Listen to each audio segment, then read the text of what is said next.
Bonjour Église-Mère, Rivière-des-Prairies, merci de nous encadrer pour PEVA Anjou.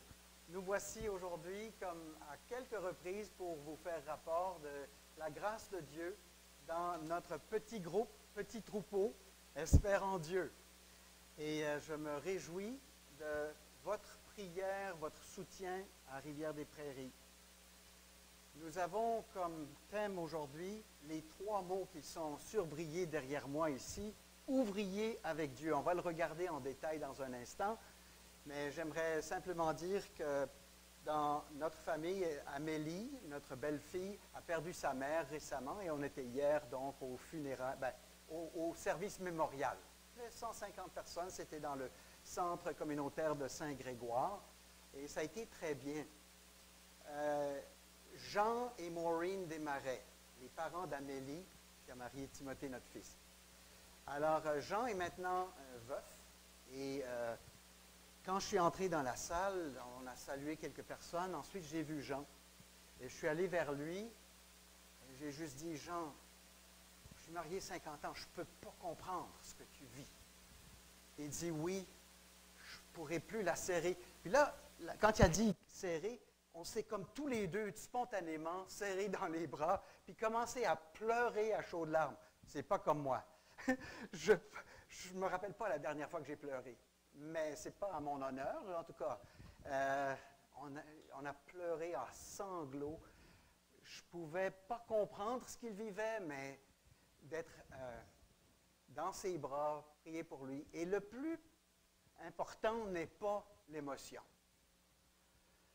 C'est que depuis quelques années, Jean et Maureen n'ont pas cru bon de continuer leur premier élan pour le Seigneur Jésus-Christ. Ils n'ont pas perdu la foi, je ne pense pas. Ils n'ont pas perdu peut-être leur salut dans un sens, mais ils ont perdu la joie du salut, l'assistance aux assemblées. Puis c'était plutôt du côté critiqueux. Ils l'avouent, ils le disent. Mais hier, après qu'on s'est comme ressaisi émotionnellement, Jean m'a dit, mais je sais où est-ce qu'elle est. Et elle est avec Jésus-Christ. Et nous avons prié ensemble. Ça, c'est pas comme Jean.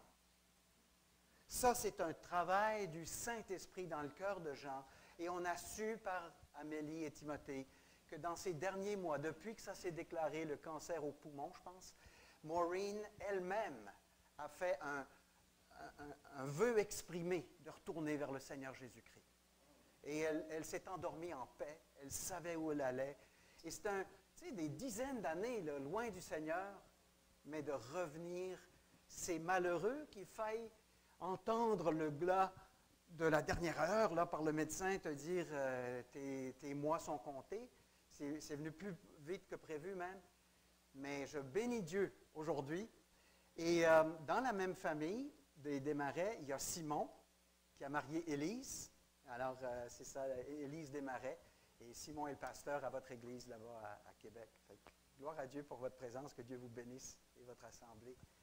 Puis je bénis aussi le Seigneur pour tous ceux qui ont participé sur la plateforme. C'était voulu qu'il y ait deux genres de personnes sur la plateforme. Des riverains puis des angevins. C'était voulu parce que c'est ça mon message ce matin. Ouvrier avec Dieu, co-ouvrier pour Dieu. Il y avait Roselyne. Fais un bye-bye, Roselyne. Salut, tu as bien chanté. Il y avait Vincent de Kinshasa. Tu as bien chanté. Et tu portes une chemise élégante. Il m'en faut une comme ça. Il y avait Suzy. Où est-ce qu'elle est, Suzy? Il ne faut pas oublier Suzy. Merci. De Ville d'Anjou, je pense que c'était ça. Mais de Rivière-des-Prairies, il y avait Edwidge à la batterie. Où est-ce qu'elle est, Edwidge? Ah, OK. OK. Ah, la voilà. Salut.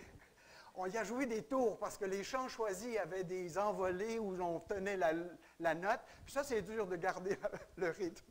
Merci d'être si patiente avec nous. Puis il y avait Hugo. Pasteur Hugo, merci, frère. Merci pour ton soutien, ta prière et ta participation sur la plateforme. C'était ça le message. Et il y avait Linda. Ben oui, je chante bien. Et gloire à Dieu, Michel est là ce matin. Est-ce qu'il y avait d'autres personnes? Oui, en tous les cas. Weasley Jean-Jacques. Yes! Excusez-moi. Je ne vous présente pas tous les autres de Ville d'Anjou qui sont là aussi et qui font partie de l'Assemblée. Gloire à Dieu, c'est une petite assemblée. On est régulièrement une douzaine les jeudis soirs sur WhatsApp pour prier, pardon, sur Zoom pour prier. Puis entre, on va dire, de 15 à 22, okay, les dimanches après-midi à 4 heures. Et cela maintenant depuis 5 ans. Alors il est temps vraiment que le Seigneur débloque et nous donne un assistant pour qu'on puisse avoir le statut Église. On est un projet encore, là, un projet. Mais ça file qu'on voudrait aller plus loin, plus vite, plus... mais le Seigneur nous dirige humblement à sa vitesse. Alors, ça me prend le bidule pour pouvoir changer les diapos, s'il vous plaît.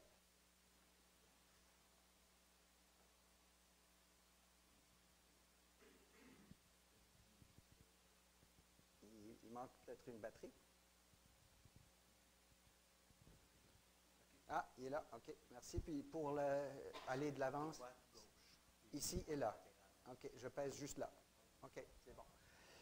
Eh bien, commençons par la lecture du passage et la prière. Le passage se trouve dans 1 Corinthiens 3, 6 à 9. L'apôtre Paul écrit à l'Église qu'il a fondée à Corinthe, en Grèce. Après avoir fondé Philippe, alors il descend et il fonde l'Église à Corinthe. Et à un moment donné, il dit, « J'ai planté, Apollos a arrosé, mais Dieu a fait croître. En sorte que ce n'est pas celui qui plante qui est quelque chose, ni celui qui arrose, mais Dieu qui fait croître. Celui qui plante et celui qui arrose sont égaux, et chacun recevra sa propre récompense selon son propre travail. Car nous sommes, dites-le avec moi, ouvriers avec Dieu. Vous êtes le champ de Dieu, l'édifice de Dieu. Père Céleste, imprime ces paroles sur nos cœurs, permet qu'on puisse goûter tout le bon jus, toute la bonne nourriture qu'il y a dans ce texte. Oui, Père, avec toi, nous ferons des exploits. Avec toi au centre, nous aurons une magnifique réunion ce matin de deux groupes distincts mais conjoints. Vraiment, Seigneur, dirige-nous d'eux. Dirige-nous. Comme l'a dit Albert tantôt, c'est la famille de Dieu qui se réunit. Oui, une seule famille. Veuille bénir, Seigneur Dieu, ce message, ces paroles, l'action de ton Saint-Esprit au milieu de nous. Au nom de Jésus. Amen.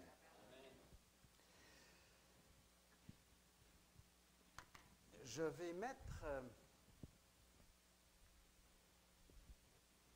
en arrière de moi ce que je voudrais développer dans les paroles « ouvrier avec Dieu », et on va le revirer dans un instant.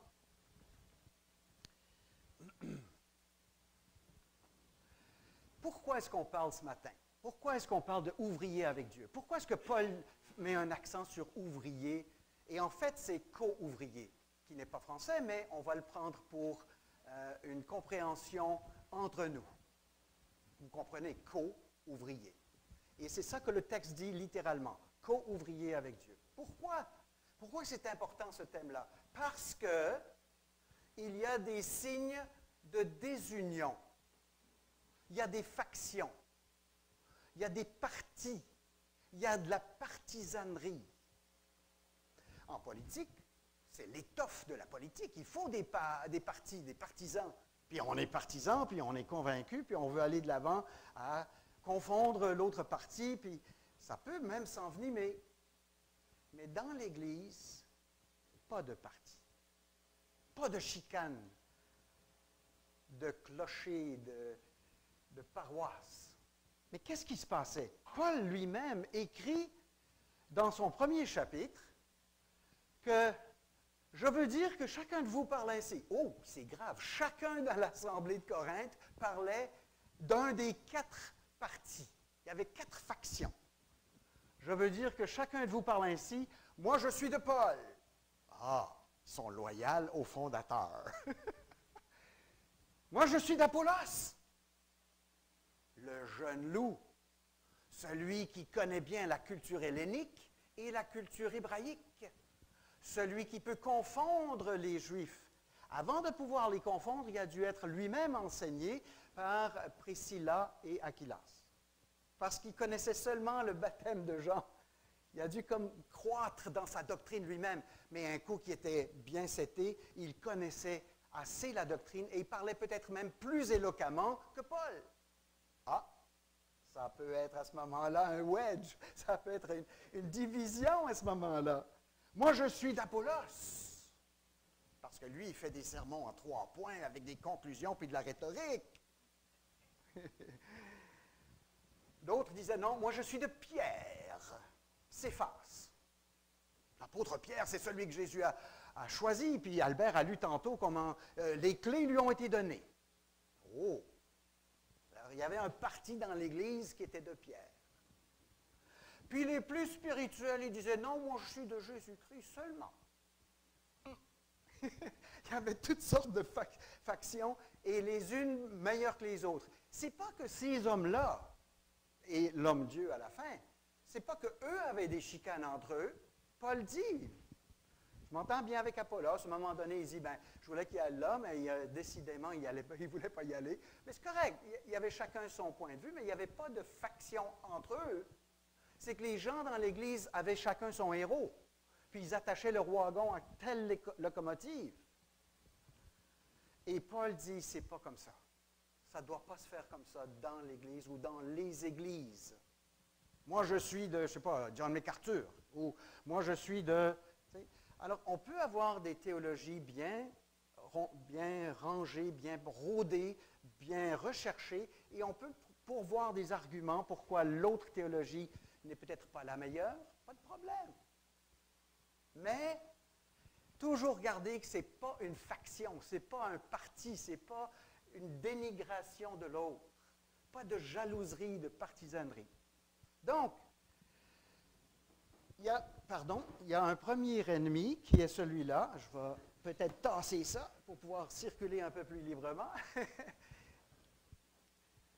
Le premier ennemi, c'était ça, la partisanerie. Un deuxième ennemi de la croissance d'une Église mère et d'une Église fille, ça peut être l'indifférence. C'est un peu le contraire. Tu es un partisan chaud et chaleureux et convaincant, persuasif, parce que c'est mon héros qui gagne. Non, mon père est plus grand que le tien. Il y a un deuxième ennemi de la croissance, et notre arch-ennemi, Satan le sait, l'indifférence. Bof, c'est pas important. Ah, c'est les pasteurs, c'est les anciens. Ah, ceux qui évangélisent, c'est ceux qui ont le don. Moi, j'y vais le dimanche, mais je suis assis, puis ça suffit. L'indifférence, on ne s'intéresse pas aux autres dans l'assemblée, et on marche comme ce monsieur en bleu ici, environné de gens qui ne sont pas capables de s'intéresser, ils sont archi indifférents. Ce sont deux ennemis, je pense, qui sont, le premier certainement visé dans le passage que nous avons, et ce deuxième est là en sourdine. Alors, comme titre, nous avons « Ouvrier avec Dieu selon Louis II » que vous avez lu, que nous avons lu tantôt, mais plus précisément, et je vais le développer, « Co-ouvrier ». Co-ouvrier pour Dieu. Il y a une nuance, et on peut vivre avec les deux, mais il est bon d'avoir les deux pensées. Juste encore un mot sur co-ouvrier. J'ai dit que je ne l'ai pas trouvé dans Larousse, je ne l'ai pas trouvé dans l'Internaute. Il y a collaborateur, il y a coopérateur, qui retentit dans certaines des versions. Sharon a suggéré coéquipier, mais le mot est, je pense, compréhensible comme qu'il est. D'accord? On va comprendre que c'est co-ouvrier pour Dieu et que nous sommes tous à l'intérieur de Rivière-des-Prairies co-ouvriers, nous sommes tous à l'intérieur de PEVA co-ouvriers, mais qu'ensemble aussi nous sommes co-ouvriers pour Dieu. Renaissance, RDP et Anjou. avec leurs couleurs distinctives, Renaissance RDP parce que vous êtes proche d'un fleuve, et puis Anjou parce que, bon, ben, c'est vert. OK. All right. Alors, le message ce matin porte sur le fameux trait d'union entre co et ouvrier. Parce que dans Louis II, il y a marqué ouvrier. Mais plus précisément, c'est co-ouvrier, synergoi, on va le voir. Puis ce trait d'union-là, c'est un petit mot, hein, un petit trait d'union. Oui, Henschberg, tu es en quelle année? Pardon? 6e année. Et tu sais ce que c'est un trait d'union. Même Isaiah, tu sais ce que c'est un trait d'union. Hein? C'est ce petit trait ici. Et il fait l'union entre les ouvriers, co-ouvriers. Nous sommes des synergoi, des co-ouvriers pour Dieu. Qui? Renaissance RDP et Anjou, Péva Anjou. Alors nous sommes, avant de parler de ça, nous sommes des ouvriers. OK, il faut d'abord aller à la base. Le Seigneur ne veut pas des indifférents, des paresseux, des gens qui sont spectateurs. Nous sommes des ouvriers. C'est ce que la parole de Dieu dit, c'est ce que Paul dit, c'est ce que le Saint-Esprit nous dit ce matin. Nous sommes des ouvriers. Nous devrions nous mettre à l'œuvre et on se réjouit de votre été d'évangélisation. Vous avez eu des belles initiatives. Vous êtes ouvriers, vous êtes engagés. Et encore pour ces 2000, c'est ça, 2000 invitations, puis tous les préparatifs encore. Vous êtes des ouvriers pour l'Évangile. Que le Seigneur vous donne vraiment un bazar rempli de contact avec la communauté, qui va porter plus loin pour l'Évangile. Alors, ceux que le Seigneur appelle, il les convainc de leur péché. Parce qu'il faut passer par la repentance pour être sauvé. Ensuite, il les régénère, il les adopte dans sa famille. Et ceux-là portent beaucoup de noms. La Bible en donne quelques-uns ici. Enfants de Dieu, frères et sœurs, rachetés, bien-aimés, brebis, saints, croyants, élus, héritiers, amis, rois et prêtres, peuple de Dieu, etc. Mais il y a un mot qu'on vient de souligner. Dieu nous appelle aussi des ouvriers. Ça veut dire œuvre. Ça veut dire labeur. Ça veut dire travail. Il y a des temps pour la relaxation, il n'y a pas de problème. Même le Seigneur donne, sur 24 heures, il donne un bon temps de repos, à tous les jours, à toutes les nuits. C'est bon, mais il y a un temps de travail. 6 jours sur 7, tu travailles. Ouvrier, dans le Seigneur, avec Dieu, ouvrier. Donc, il s'attend à ce que nous œuvrions comme des disciples assidus. Un disciple, c'est comme Wiensberg qui va retourner à l'école lundi ou mardi? Déjà retourné. Est-ce que tu as déjà des devoirs? Pas encore de devoirs. Mais quand tu en as, maman et papa vont veiller à ce que tu finisses tes devoirs. Les devoirs d'un disciple. Alors, ici à Péva, nous avons une version un peu light de évangélisation explosive. On recommence et demain soir, on a un Zoom avec toute la partie introduction. Il y a des devoirs, mes amis. Lisez vos feuilles, préparez-vous pour le Zoom de demain soir. Disciple, un disciple, c'est quelqu'un qui apprend, quelqu'un qui ne reste pas stationnaire, qui fait ses leçons, qui fait ses devoirs, qui recherche, qui a un intérêt.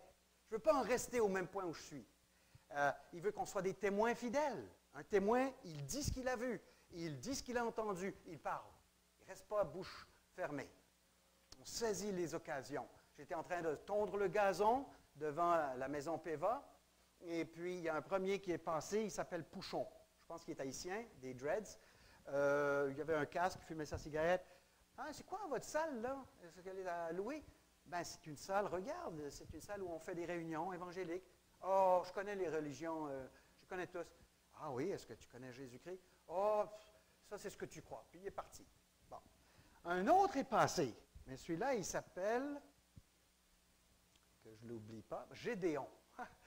Gédéon a 33 ans, Gédéon vient du Cameroun, Gédéon parle surtout l'anglais, ce qui m'étonne du Cameroun, et il parle de conflit entre les Anglais et les Français dans sa région au Cameroun, et donc il a dû venir au Canada. Sa femme est encore là-bas, ils ont 4 enfants. J'ai eu une bonne 30-40 minutes à lui montrer la salle et à lui parler de Jésus-Christ.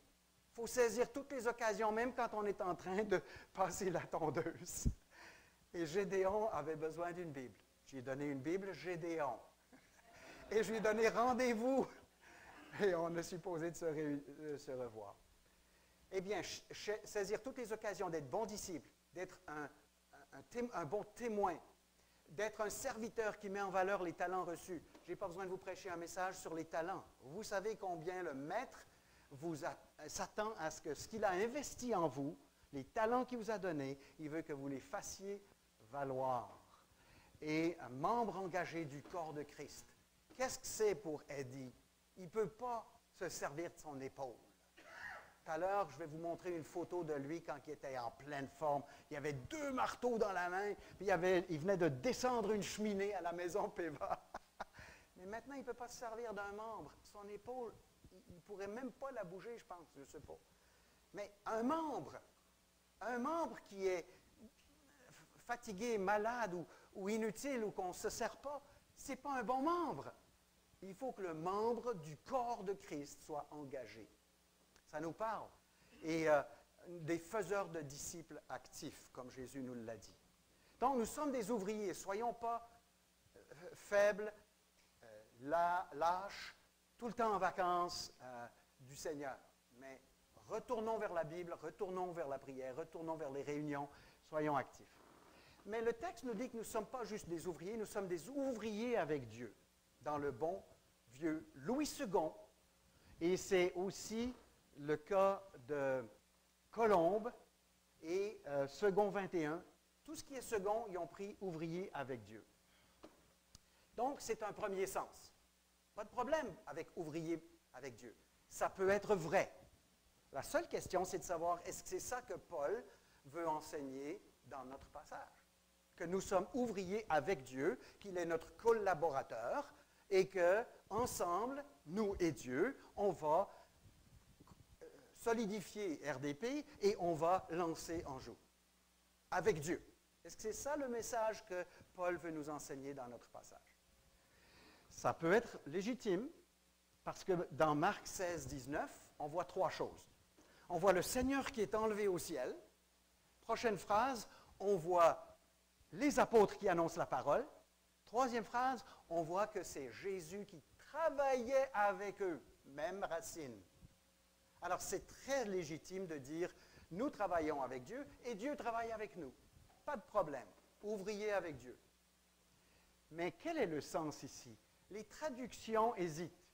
Ouvrier avec Dieu, c'est Louis II, Colombe, Second 21. Ensuite, il y a collaborateur avec Dieu. Ça, c'est très français et très bien. Mais collabo en France, ça veut dire ceux qui ont collaboré avec les nazis. Fait que ça a peut-être un peu mauvaise presse, je ne sais pas. Nous sommes collaborateurs pour Dieu. Ouais, on collabore, c'est bien, pas de problème. C'est ce que Darby et Français Courant ont pris.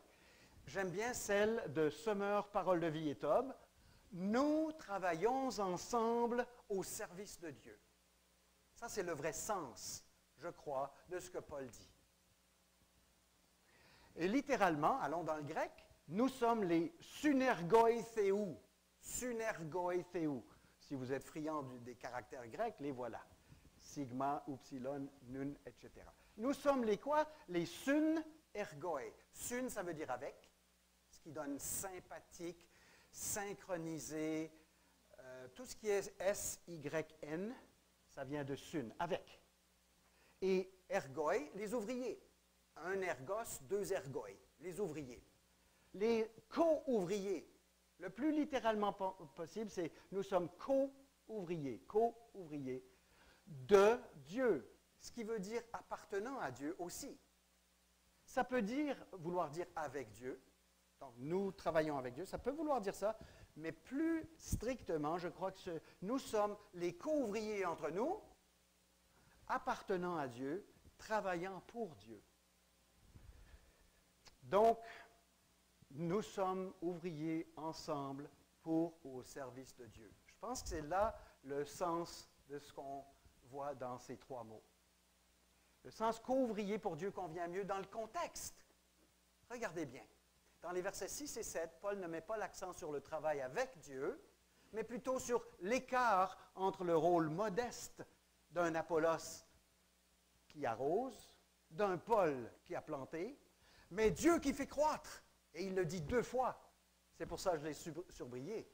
L'accent ne tombe pas sur « je suis travailleur avec Dieu », c'est vrai aussi, mais l'accent tombe sur « nous sommes co-ouvriers ensemble et nous travaillons avec celui et pour celui qui fait vraiment croître ». Il y a un miracle dans cette semence-là. La petite semence va donner une plante. En allant à Saint-Grégoire hier, on a vu des champs de maïs. Wow! Et chaque plante a combien d'épis? Et sur chaque épi, il y a combien de grains? J'ai essayé de les compter une fois, 700 et plus. Sur chaque épi. C'est bon de blé d'Inde. Notre Dieu fait croître. Et c'est un miracle. Avec du bon beurre puis du poivre et du sel. Hein? C'est Dieu qui fait croître tout ça. Les bonnes pêches. C'est Dieu qui fait croître. Le fermier, lui, il plante. C'est bon, c'est essentiel. Dieu ne fera pas à la place du fermier ce que le fermier doit faire. Et il ne fera pas à la place de l'arroseur ce que l'arroseur doit faire. Mais c'est Dieu qui fait croître, et c'est sur Dieu qu'est l'accent dans ce passage-là. Et c'est sur Dieu que l'accent doit être à Rivière-des-Prairies, et c'est sur Dieu que l'accent doit être à Péva, Anjou, et c'est sur Dieu que les deux ensemble, nous devons mettre l'accent sur Dieu qui fait croître. Celui qui plante, celui qui arrose, parlons-en 1 minute. Celui qui plante, il a une semence dans les mains. Ça peut tomber dans 4 genres de terrain. Il va peut-être être accompagné de quelqu'un qui arrose, mais ce n'est pas les seuls 2 verbes. Il faut sarcler. Ça veut dire travailler le sol, enlever les mauvaises choses qui sont là, les mauvaises herbes. Il faut labourer. Ah, que c'est important de labourer avant de planter ton champ. Et puis, il faut moissonner. Puis, il y a peut-être 5, 6 autres verbes pour qu'on ait une bonne moisson de concombres ou de tomates. Puis, à RDP et à Anjou, c'est le même travail que nous faisons chacun dans son coin. Et nous pouvons nous encourager les uns les autres dans ce travail que nous faisons pour le Seigneur, avec le Seigneur, comme des co-ouvriers. Celui qui plante, s'il prend trop de semences, l'autre co-planteur, il n'y en aura pas assez. Ou bien s'il jette trop dans un endroit, ce ne sera pas un champ égal. Prenons l'arroseur. S'il a un boyau, puis qu'il commence à arroser les autres arroseurs, ça marche mal.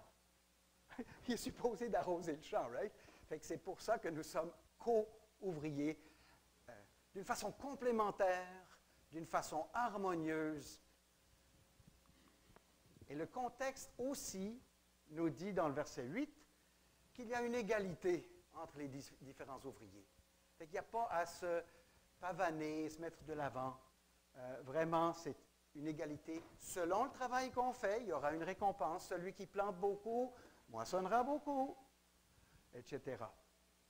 Et quand on regarde le contexte plus élargi de chapitre 3 et en fait de toute l'épître de Paul, première lettre aux Corinthiens, il y a des factions, il y a des choses à corriger. Et l'accent tombe sur la désunion parfois, et il veut corriger ça en parlant de co-ouvriers, des ouvriers qui travaillent bien ensemble. Alors, nous sommes co-ouvriers pour Dieu, et l'accent de Paul est la collaboration entre les ouvriers qui sont au service de Dieu. Il veut éviter jalousie, partialité et faction, et nous sommes appelés à mettre au service de notre Seigneur les dons particuliers que chacun a reçus. Donc, tantôt, on n'était pas sûr s'il fallait dire la grâce ou la grâce quand on chantait. Puis on a fait appel à Nathalie. Elle a un don pour connaître les paroles et le rythme. Chacun a reçu un don, n'est-ce pas? Ou des dons.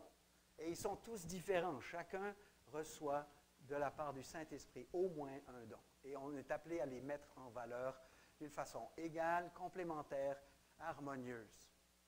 Nous avons une tâche spécifique devant nous, à Rivière-des-Prairies, à Anjou, et on met cela ensemble comme des collaborateurs.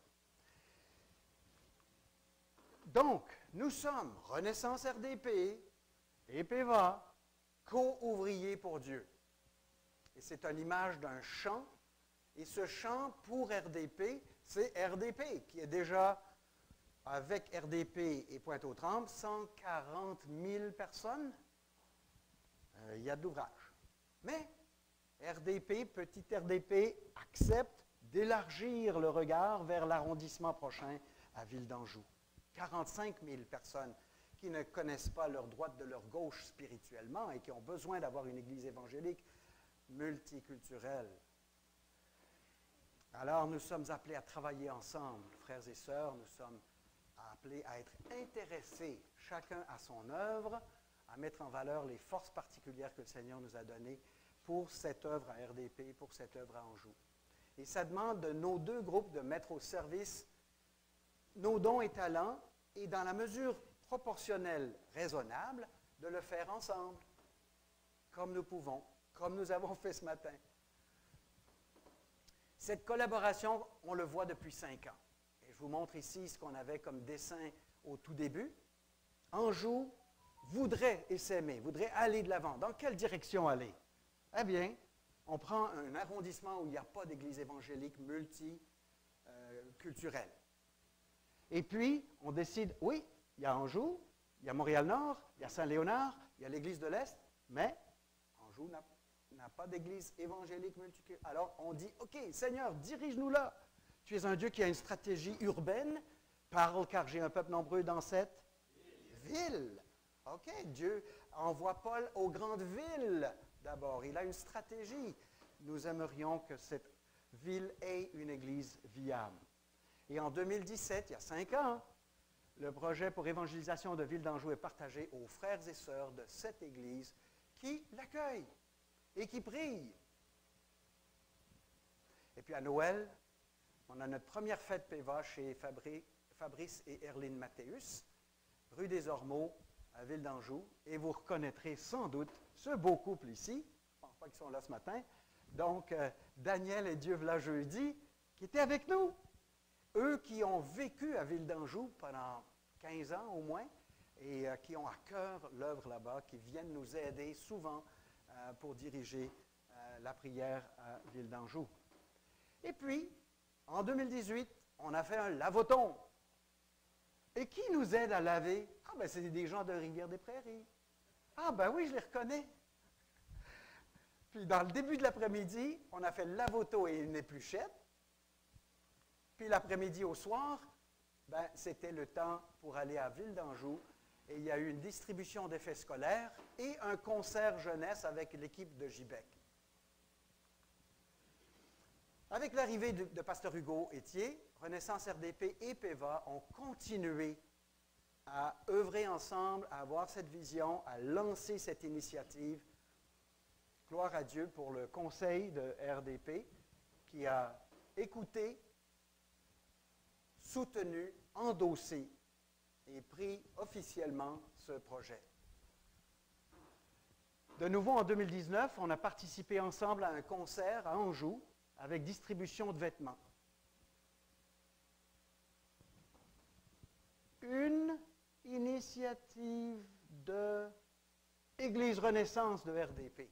Gloire à Dieu. C'est votre bébé. C'est votre fille.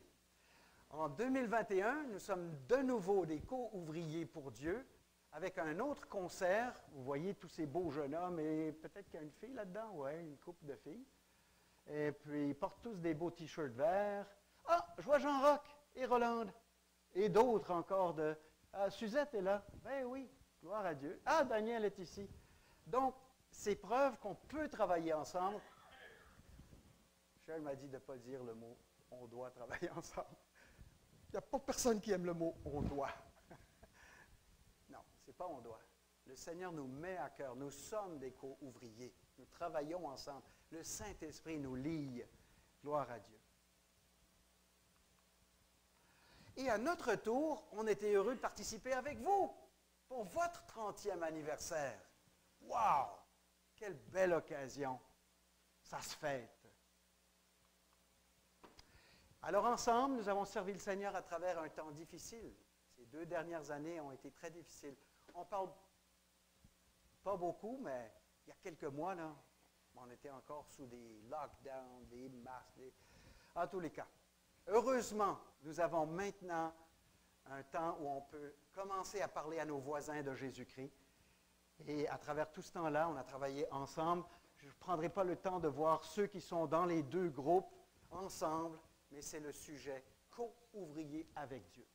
Renaissance RDP a été une église mère accueillante pour PEVA, où ceux qui venaient ici, parce que dans les premiers temps, on venait presque tous les dimanches, et c'était vraiment un asile, un havre de paix, et comme une pépinière pour ceux qui commençaient à prendre du temps de plateforme. Voilà Walex qui, malheureusement, a déménagé à Sorel, mais il est avec nous de cœur, certainement. Et quand PEVA a acquis une salle, alors c'était sur la rue Yves-Prévost, Renaissance RDP nous a soutenus, et nous avons pu avoir la force de Eddie, qui descend la cheminée. Le bon vieux temps. Hey, il y a deux, c'est lourd ces masses. Essayez de porter une masse, là. 2 masses de même. En tous les cas, c'est un bon maçon. Et il y a eu d'autres sujets de collaboration, gloire à Dieu. Voilà notre salle. On se réunit. Venez nous visiter. Et c'est tous les dimanches après-midi à 4 heures. Dimanche prochain, c'est les visites. Donc, il y a un groupe qui reste pour prier, puis ceux qui partent pour évangéliser dimanche prochain à 4 heures.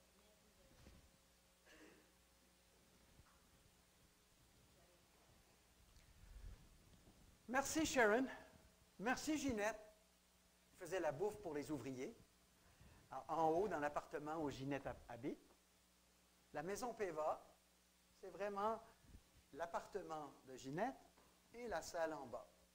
Venez à Yves-Prévost visiter, s'il vous plaît, votre église-fille.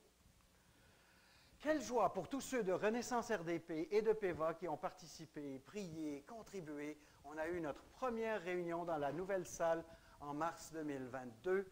Votre pasteur, notre pasteur, était là pour fêter cette belle occasion. Ça, c'était au mois de mars, il y a quelques mois seulement.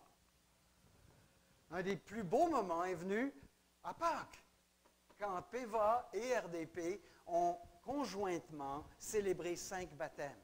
Gloire à Dieu. Béni soit le Seigneur. Donc, même s'il n'est que 11h12, on arrive proche de la conclusion. On n'est pas encore tout à fait fini. Mais vous comprenez le message?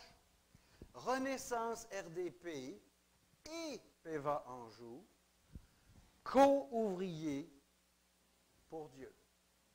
Ce n'est pas un message difficile. Et je crois qu'il sort directement de notre passage dans 1 Corinthiens, chapitre 3. C'est que nous demandons à Dieu de continuer à faire croître, ça sort du texte, l'une et l'autre de ses œuvres, et qui collaborent pour lui. Mère, fille et mère-fille ensemble. Celui qui plante, celui qui arrose sont égaux, chacun recevra sa propre récompense selon son propre travail. Car nous sommes ouvriers avec Dieu, co-ouvriers pour Dieu. Nous sommes le champ élargi de Dieu, Renaissance RDP et Anjou. Mais, on ne sait pas, je ne connais pas tout le monde dans l'Assemblée, un mot. Est-ce qu'il y a quelqu'un qui ne fait pas encore partie du champ? Y a-t-il quelqu'un ici qui a besoin de laisser le grain de l'Évangile, la semence du pardon, d'une relation nouvelle avec Dieu par Jésus-Christ, de recevoir cette semence dans son cœur, de lui permettre de germer dans une vie nouvelle, de se repentir et de croire en Jésus-Christ? Peut-être ce n'est pas encore fait. Vieux ou jeune, homme ou femme. Tu n'as peut-être pas encore ouvert ton cœur, ta volonté, la semence de l'Évangile n'est pas encore entrée. Tu n'as pas reçu le Seigneur Jésus-Christ pour qu'il demeure en toi et te lave de tout péché pour te donner la vie éternelle. Il s'agit de lâcher prise. Il s'agit de recevoir le cadeau de la vie éternelle, pas de travailler pour. Parce que Jésus a dit, si le grain de blé qui est tombé en terre ne meurt, il reste seul. Mais s'il meurt, il porte beaucoup de fruits. Reçois aujourd'hui, ce matin, le grain de l'Évangile, la parole de la bonne nouvelle en Jésus-Christ. Et puis pour ceux qui l'ont fait, mais qui ont besoin de faire un prochain step, La prochaine étape, c'est peut-être le baptême. Donnez votre nom à Pasteur Hugo ou à moi si vous voulez être baptisé en obéissance à notre Seigneur Jésus-Christ. Peut-être c'est devenir membre alors que vous étiez simplement un adhérent. Peut-être c'est de commencer à servir plus. Peut-être tu as besoin de lâcher quelque chose et d'être sanctifié pour être saint et juste et droit. Il faut lâcher quelque chose. C'est le matin pour le faire. On va prier, s'il vous plaît. Notre Dieu, notre Père, merci pour ce bon texte de l'apôtre Paul qui nous engage à avoir des attitudes de collaboration et de travail commun pour ta gloire, car c'est toi qui fais croître. Et s'il y a ici quelqu'un, Seigneur, qui n'a pas encore fait le pas, qu'il puisse le dire à un des pasteurs, à un des hommes ou des femmes matures à la fin de la réunion, et prier et recevoir facilement, gratuitement, la parole qui peut sauver pour l'éternité, une nouvelle relation éternelle. Et s'il y a quelqu'un, Seigneur, qui a besoin de faire un pas de plus avec toi, que ce soit aujourd'hui qu'il le prenne. Et pour nous tous, permets qu'on puisse avoir cet amour intéressé, actif et collaboratif pour nos deux œuvres, dans le beau et précieux nom de Jésus-Christ. Amen.